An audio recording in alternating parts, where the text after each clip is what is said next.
Fangoria here, aka Peter Freakout 10, and it's time for another update. Alright, now before I start, I just want to say one thing. For those wondering why I was gone for the past week and a half, like a couple of weeks ago, that's because I have some big news. That is some really big news I gotta mention. First off, I was actually practicing for my driving test with my dad, taking me out places and teaching me how to drive and pretty much doing the usual routine that we do around this area that we live in. By the way, the area that we live in is like the toughest area, so we really had to, the toughest area for tests, I should say, so we really had to hammer it on the head with me to basically learn the stuff, or really buckle down, I should say, not hammer it on the head, that's a different saying, but yeah, I finally took the test and I got my license. Finally got my license. I'm able to drive now. I'm not on a lot of people didn't even know I was on a learner's permit, but pretty much now driving a lot more, and really happy for myself. I might do some on-the-road vlogs when I get the chance, showing me going to places, picking up movies, and showing them an update of what I got, or going to see a film, taking you guys along for the ride. I think a lot of people are doing that, so I figured why not get in on the action of filming myself going to places and whatnot. Or film myself with my friends or something, so, or with my family, I should say, my brother particularly. But all that aside, just want to put that out there. I want to thank everybody who helped me get to where I am. I want to thank them all for getting me ready for the test, and just pretty much really glad to be in the position that I am in. So without further ado, let's get into the update. Starting off, it's the next issue of Fangoria that I picked up for this month. This is issue 243, and it's for these. I like that cover. It's for this. We'll talk about these particular films. This is the issue that includes House of Wax, which I plan to see soon. I'll give a review on that. I actually bought the poster recently. That's another thing I actually picked up. The poster's in that other room, but House of Wax, that's a film I want to see. I'll put it up in here later, but that's for House of Wax. You also have The Devil's Rejects, where they visited the set. There's some films. They also continually talk about the Amityville Horror from the last issue.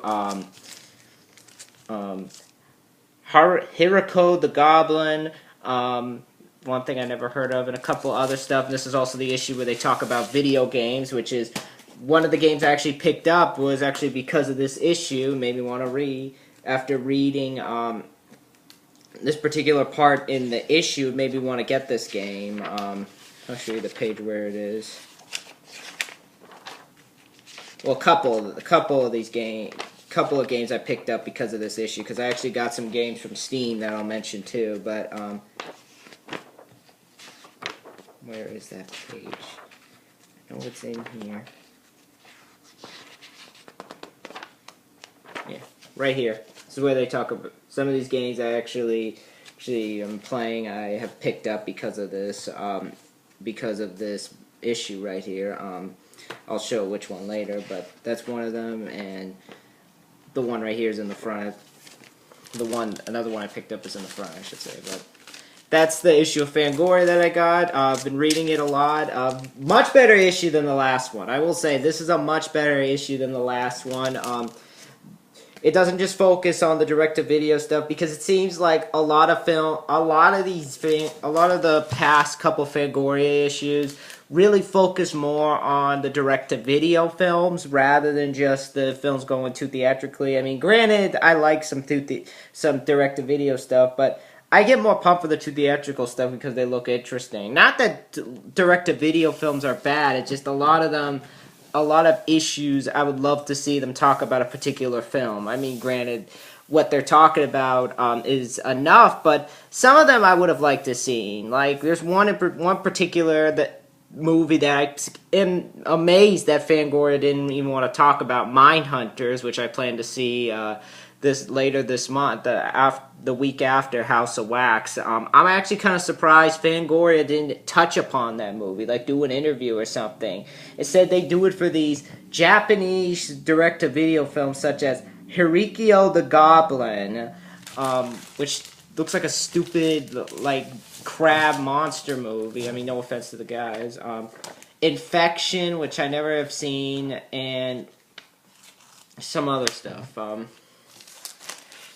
But definitely a much better issue. I'll say that right now. This is definitely a much better issue. There's more time devoted to more of the two theatrical stuff, and definitely more of a wider scope than I think than this one in particular, which I'm going to use when I talk about the Amityville Horror remake soon. But it's definitely a much more wide. I definitely like the fact that they're broadening their scope more with this issue. They're not just limiting it to basically saying, oh, we're gonna focus on more of the direct-to-video stuff, but we also are just gonna do movies. I like the fact that they're just focusing a lot on video games and movies. I mean, granted, I don't want it to be all around Game Informer or whatnot, but I respect the fact that they're broadening their scope from what I've read. Let's just hope they can keep it up. Definitely, I think, a much better issue. And definitely, I think, probably my favorite issue that they've done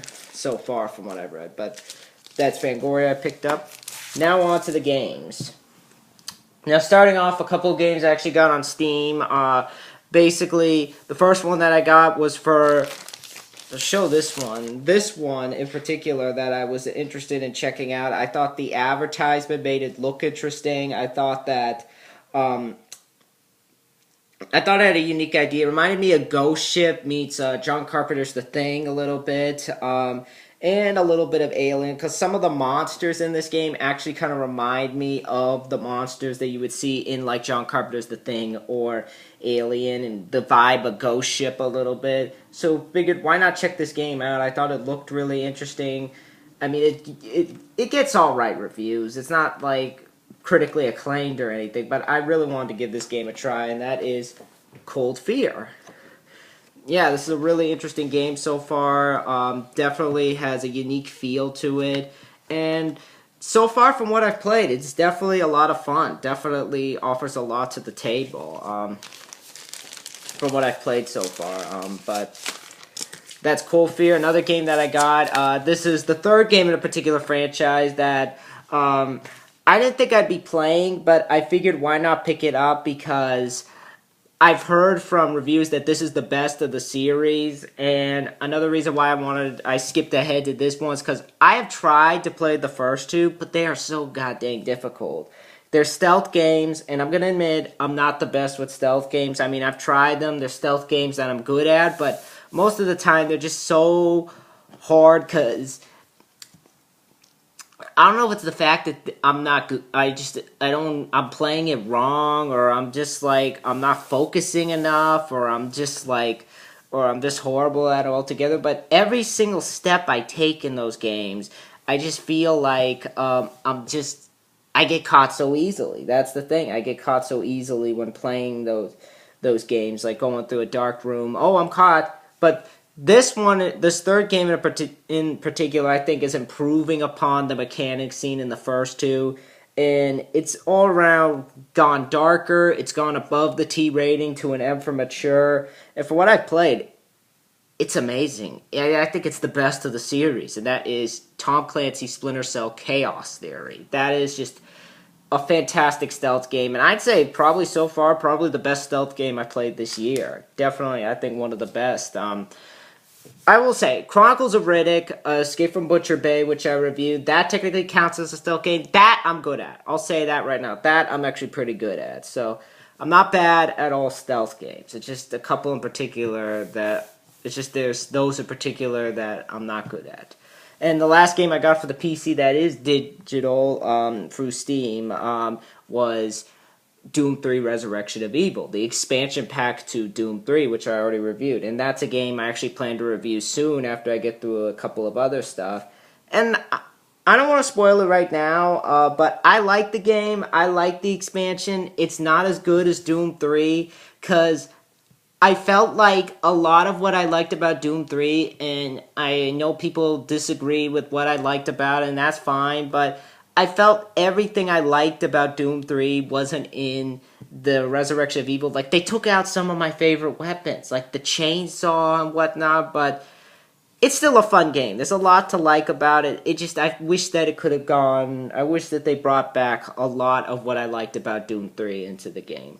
And I'm pumped for the movie. I'll see the movie, and I think it sounds interesting. I think it'll respect the source material. I'll give my thoughts on it, because it looks interesting from what I hear about it. Heck, I listened to a Rock interview. He's like, it's not holding back. It's going to be R-rated. It's bloody. But I'm going to check it out when I play it, when I see it. And I'll give my thoughts when I see it. But that's Doom 3 Resurrection of Evil. Now on to the discs that I got. And the first game I got, this is a GameCube game for a series that I never thought I'd pick up. I actually got 2 games from this particular series in this video, and I figured why not pick this game up, because it is getting such rave reviews. I think it looks like an interesting game. I think that the direction that they took with this series from like the original game, not the original, because this is the 4th game in a series. The direction that they took this series in from like the other games and just packaged it in this game was astounding. And I think people were getting tired of the same gameplay over and over again. And when this game came out, it was a breath of fresh air, but it also did some things that hadn't been done with this particular genre. And I think that it upped the ante into a realm that I think a lot of fans of this series never thought it would go to. And me being me, and I played a couple of the other ones, it's just they've become so god dang difficult to control and get into. I mean, like, the enemy series Silent Hill, which that is a movie coming that I want to see, but like Silent Hill, I played Silent Hill 2. I love that game. That's easier to get into than this series. But I figured why not pick this game up and give it a shot. And I'm going to start it up later, because it is getting critical acclaim. It is getting literal critical acclaim. So I figured why not pick it up and give my thoughts. And that is Resident Evil 4. Yeah, I got it for the GameCube. And I will admit, from what I've seen, I think this looks great. I think it looks like a fantastic survival horror game. Just where they took the series was surprising for me. The graphics look amazing. The character models look really good, and the bosses look great. In fact, even Game Informer says, destined to be the greatest survival horror game of all time. Let's just hope you stay your true Game Informer. But looks like a good game. It actually comes in 2 discs, so like I think during the game you'll have to plop in disc 2 while playing it. It just astounds me, because this was meant to be something else. Starting this game, a lot of people actually don't know this, or maybe you do, maybe you don't, but a lot of people don't know that Devil May Cry was actually supposed to be Resident Evil 4, but they changed that around and we got this instead. So would have been interesting to see how that would have gone, but for what it stands, I think a lot of people don't care, because Resident Evil 4 is getting rave reviews from a lot of people. It's getting a PlayStation 2 version coming, but I got the GameCube version because I really want to play this game. But Resident Evil 4, I'm going to start this game up tonight and look at my thoughts on it. Alright, Resident Evil 4. Speaking of Resident Evil, here's another Resident Evil game that I got. This is for a spin-off series, I guess you could say, and I'll start this one later, and that is Resident Evil Outbreak. This is for the PlayStation 2, and it's PlayStation 2 exclusive, and its biggest marketing thing was the fact that this is the first Resident Evil game to go online, where basically the story is basically in the middle of Resident Evil 1, 2, and 3, and it's basically like you're these group of people who are unrelated to the characters in the main games, and basically they're pretty much in Raccoon City, and they're trying to basically search for help and basically get out of Raccoon City so that they could find shelter. basically, you guys have to you pick particular characters you could play as in the game, and basically you have to go through the environment in order to find shelter. You have to basically keep an eye on the people around you. You have to give them stuff to help them, and I played a little bit of it. It is hard. In fact, this is one of the reasons. This is one of the, like, this particular game, I think, gives a clear example of why I have such a hard time with this series, because the tank controls are so god dang annoying. I hate the tank controls in this game, or the games in general. And because it gets hard to control, in fact, because there's so many people around, it's hard to see, like, where exactly you are. And, like, you'll get attacked and I'll die and I'll be on the ground asking for help, and pretty soon everybody's dying. So pretty much that's one of the major annoyances about this game. But I'm going to continue to play it because maybe I'll get into it a little bit more. I want to see where the story goes, because the story's interesting. It's definitely an interesting story, and I'm interested to see where it goes in this game. So after I do this video, I got some work to do, so I'll play a little bit of that and do some work, and then I'll get my God of War review coming like I promised. But that's Resident Evil Outbreak. And the next game that I picked up, this is one that I wanted to play for such a long time. This game I've read up so much on. I just really wanted to play this game. I've been listening to the interviews. I never thought that this game would come, but it is a game that when it announced it was coming, I was so hyped. I love unique first-person shooters, and this takes the cake. It shows how unique a first-person shooter can be without reverting to military stuff and all that. And it just shows the uniqueness behind it. Granted, people have said that people are giving this comparisons to Halo, which I don't see. Yes, I know some of the guns look similar, but how is it that this is similar to Halo? It's not. It's different from Halo. The idea is different. You're not this cybernetic guy. You're not like Master Chief. You're not a cybernetic guy. You're not on a space planet. You're in like a facility, the Area 51 area. So why the hell does this get comparisons to Halo or Doom? Because there's monsters? Yeah, how many times have we seen that? But that game is Area 51. Yes, Area 51. I played a little bit of this game so far, and I love this game. This has become one of my favorite first-person shooters. I think, so far, from what I played, I like the interesting idea behind the story. I like the conspiracy angle of, like, the government's hiding these aliens in the area. In fact, the creatures themselves look great, like back there, which they should. Stan Winston actually helped design these creatures, Stan Winston Studios. And you got the voices of David Duchovny as your main character from Evolution and the X-Files. He does a better job here than he does in 13 as the voice. You also got Powers Booth from Sudden Death and Tombstone as the General. And also Marilyn Manson's in this game as an alien, Edgar. But I'll get into more on why I like this game later once I've beaten it, because I'm only at the first part of the game. But that's Area 51, and the last video game that I got. This is another Xbox 360 game that I've been playing a lot of. I've been playing the multiplayer for this game, and it's a lot of fun. This game. This is, to me, I think one of the best first-person shooters I've played on the Xbox 360 so far. I'm only in that. We're early into the Xbox 360, but if this is the type of shooters I'm gonna get on there, I'm pumped to see what else they got. And this is just an amazing game. Infinity Ward showed that they care about this series, and that is Call of Duty 2. Yeah, this game is just so much fun. It's definitely hard. I've been trying to get the achievements on Veterans, so beating this game may take a long time, but so far it's such dang fun. I think the story is well done. You play as like a British soldier and an American soldier, and I think a European soldier. I could be wrong. I'm not good with history, but really fun game. You go to various different places. There's a DJ level, which honestly, I don't think it's gonna top Rise Frontline, because Frontline is, to me, I think the very definition of how you do the D-Day angle, similar to Saving Private Ryan. But I'm sure this will do it well, but not as good as that. But I'll get deeper into it once I've beaten it.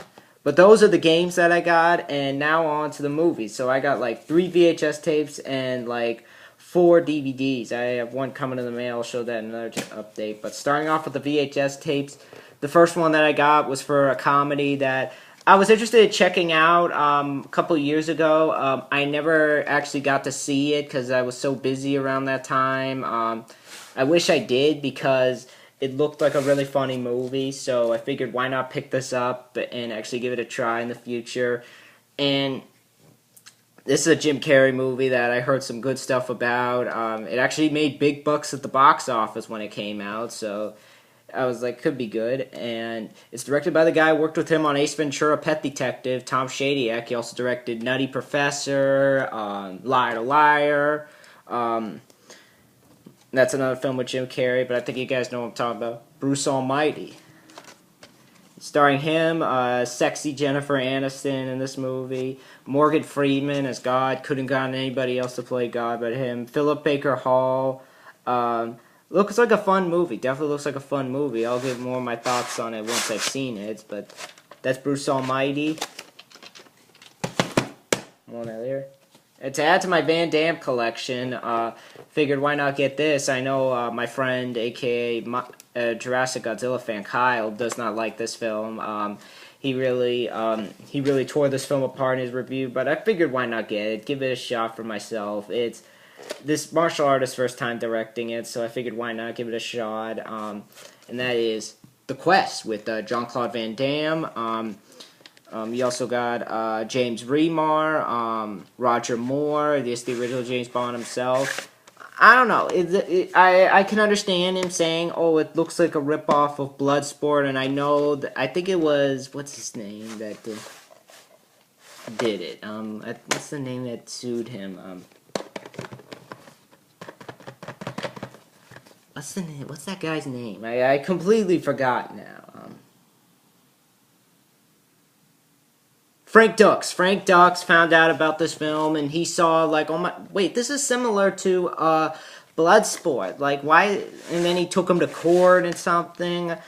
Took him to court for allegedly copying that film. But it could be fun. It could offer some fun and whatnot. But I'll give my thoughts on it once I've seen it. And this next one, I couldn't believe I found. I never thought I'd actually get in at least 50 feet of this film, because I wanted to see this film for a while. I've heard great stuff about, well, I've heard good stuff about it. I haven't heard great stuff about it, because I have some people who like this film, but not a lot of people know about it. But I figured why not pick it up and give it a watch. May watch it this summer and give a review on it, and that is The Taking of Beverly Hills. I cannot believe I found this on VHS out and about in my local shop, because this thing goes for outrageous bucks online. This movie goes for a lot, and I was like bewildered that I even found a copy of this movie.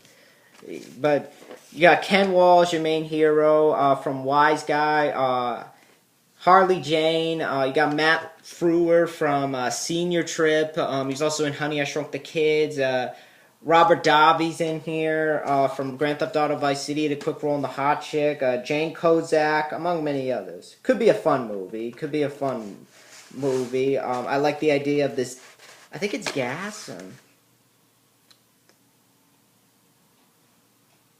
A toxic spill that goes over the area and they have to find their way out of the area. Definitely excited to check this film out. Could be a lot of fun. Could offer up a fun night. But those are the VHS tapes I got. Now onto the DVDs. Speaking of Dark Castle, who I've talked a lot about, Ghost Ship's one of my all-time favorite horror films. I know I said in my review House on Haunted Hill was my favorite film of theirs. That has changed, because Ghost Ship has become my favorite. Even though I like House on Haunted Hill, that'd be my second favorite. And with House of Wax coming along the way, which I plan to see, I figured why not go ahead and watch this one. I picked this one up because I wanted to get back into the Dark Castle films, and I know, and I actually never got around to seeing this, so I figured why not pick this up and watch it and give a review of it in preparation, so I could say, oh, I've done a review of all the Dark Castle films so far, and this is one of them that I got. And this was made a year after Ghost Ship, and that is Gothica. This was pretty much them, while staying true to their ghost sort of story. This was them trying to do a more serious movie, while the other two were just straight horror films, like horror films that you would get in the 80s or in the 90s, like I wouldn't say self-aware, but definitely more of a teenage demographic, more so than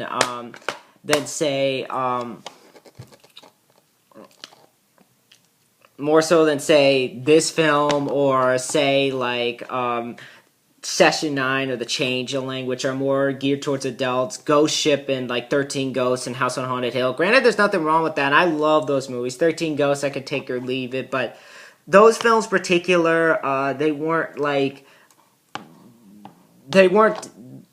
meant. Granted, adults saw them, and a lot of people I know liked those films, but they, what's the word? I really don't. It's hard to say. I don't want to be like, oh, no adults can watch it, because I know a lot of adults watch them, but they weren't like serious. Well, Ghost Ship was serious. It's just like, I don't know what to say. I'm mincing words. I really don't know what to say, because it's like one of those things where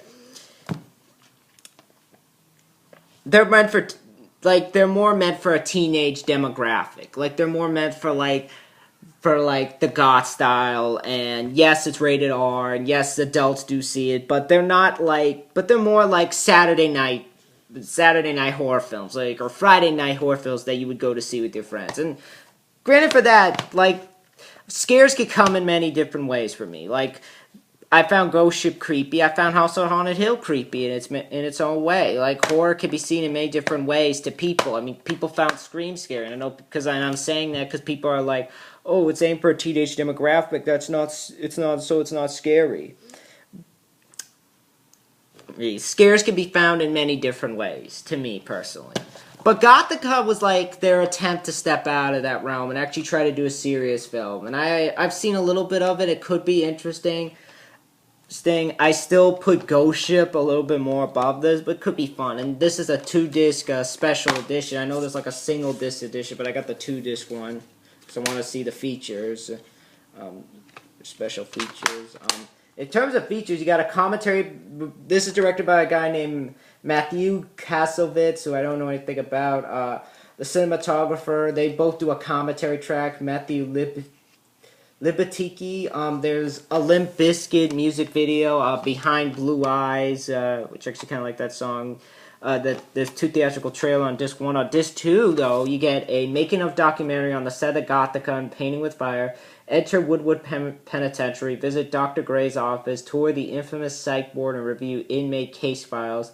MTV's Punk'd featuring Halle Berry, and MTV's Making the Video, Limp Bizkit, Behind Blue Eyes, and this DVD-ROM. You can just put this in. If you put one of the discs in your computer, you can see, you'll get extra features. But Gothica, I may watch this tonight and give my thoughts later, but after I do some work. But Gothica looks like a fun movie. And the next DVD I got is for a comedy that I saw a little bit on TV. The first time I actually saw it, I wasn't the biggest fan of this film, probably because I saw the edited version on TV, and they cut out a lot of the stuff that I wanted to see, and it was edited to the point where it felt like a PG-13 comedy. But the ending bugged me, and even when I watched the R-rated cut, it bugs me. But this DVD right here actually has a special edition. And I know when this came out, it bombed. People took a huge shit on this movie, and I know that Roger Ebert really got to work cutting the guts out of this film, and it doesn't have a low rating, but a lot of people seem to give this film a hard time. But I figured why not give it a shot again, and I got a hold of the R-rated cut, and I actually liked it a little bit more. I may rewatch this again. I know this DVD case is not in the best condition, but that is for Say It Isn't So. And the reason why I'm saying this is because the top there is actually broken, but I know this film bombed when it came out. I know a lot of people talk smack to this film. It's actually not as bad as everybody says it is. I mean, the ending leaves a lot to be desired, but I'll rewatch this again and get my thoughts on it. But yeah, disc actually works, thank God. But yeah, I actually kind of love this movie. I kind of find it funny. But in terms of features, you get a commentary by directors James B. Rogers. I think this was released the same year he did American Pie 2. He's worked with the Farley brothers a lot. Chris Klein also has a commentary on there. Deleted scenes. There's an alternate ending, which the alternate ending is what I wish they stuck with for this movie. There's a making of featurette, 2 theatrical trailer and TV spots. Definitely nice to have this in the collection. Definitely nice to have this film, and I'll give my thoughts on it once I've watched it. But let's say it isn't so. And this next one is one that, speaking of Resident Evil, I actually got this film. I know a lot of people don't like these movies. I figured why not give them a shot. I mean, Paul W.S. Anderson, I know a lot of people are giving him smack for these movies.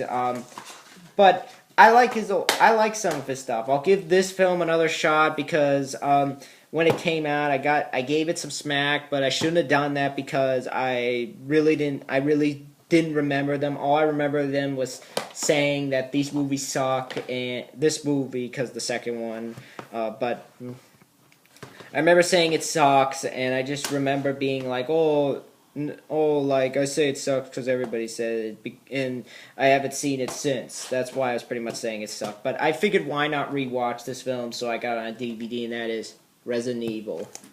Mila Jovovich, Michelle Rodriguez, Eric Mabius, James Purfoy, Martin Cruz, Colin Salmon. And the thing with Paul W.S. Anderson is he can be a good director. I'll say that. Mortal Kombat, he did a good job with that. And this is another video game movie he did. And I know, and he is right about something. When he took off, he actually didn't do the sequel to Mortal Kombat because he was doing Event Horizon. And when he saw what they did to the second one, he was like, oh my God. He's choosing to be involved with every sequel now because of that. Yeah. Like the next franchise he comes across that is video game related, I'm not leaving. This is like one of them. But Event Horizon is one of my favorite films of his. I think he did a fantastic job with that. Soldier, I love that film actually. I love Kurt Russell. I love the look of it. It's like a little. I know there's question about whether it could be set in the same world as Blade Runner, but I like Soldier, and this is like what he's doing now. I don't think it's gonna be as bad as I remember it, and I don't think it'll be as good. But I remember every time I would come in the room, my dad would have this on. He would have this film on, so I figured, okay, my dad likes it a lot. Maybe I'll give it a try. I just want to see the disc, basically with the special features, you got like. Cast of filmmakers commentary, 5 exclusive featurettes, music video My Plague by Slipknot, production notes, all that jazz. Definitely nice to have this in the collection. I'll give my thoughts on this once I've watched this. And the last DVD that I picked up was actually one that I saw on demand. Man, and I didn't want to get it until I actually watched the film because I was very hesitant on this movie, even though like it was directed by a guy who I like as a director. He's done a lot of great films. I was actually hesitant on picking up this movie, but after watching it, I figured why not pick it up, and I'm going to do a review of this film. I mentioned countless times I'm going to review this, but I'm going to rewatch this tonight. I'll give my thoughts on it later once I get through some other stuff, but that is The Toolbox Murders. Yes, The Toolbox Murder, which is got my interest because it was actually directed by Tobe Hooper, and this is one of his directorial debut. Well, I wouldn't say debut. This is one of the directing jobs he did after the Texas Chainsaw Massacre, and it's a remake of an old 70s film that I have not seen, but this could be a good movie. Definitely is a good movie. I should say it could be a good movie because I saw it already. It is a good movie. It's a well-made film. I'll just give my thoughts on this once I reviewed it. In terms of features, you get a commentary with director Tobe Hooper and writers Jason Anderson and Adam Gersh. Commentary with producers, 2 theatrical trailers, there's deleted scenes. Definitely a good film to have in the collection. But that is Toolbox Murs. I'll give a thoughts on that once I watched it. And that's pretty much my update today. That's pretty much what I've got in the past month. And yes, the God of War review is coming. I just got to get some work done before I actually sit down and give my thoughts on it. But if you guys have played any of these games or seen any of these films, tell me in the comments below. And I'll see you guys in the next video. I may make the video later and give my thoughts on God of War, but tell me what you guys think in the comments below of any of these games or any of these films. Be sure to rate, comment, and subscribe. And I'll see you guys next time in the wonderful world of YouTube. Bye.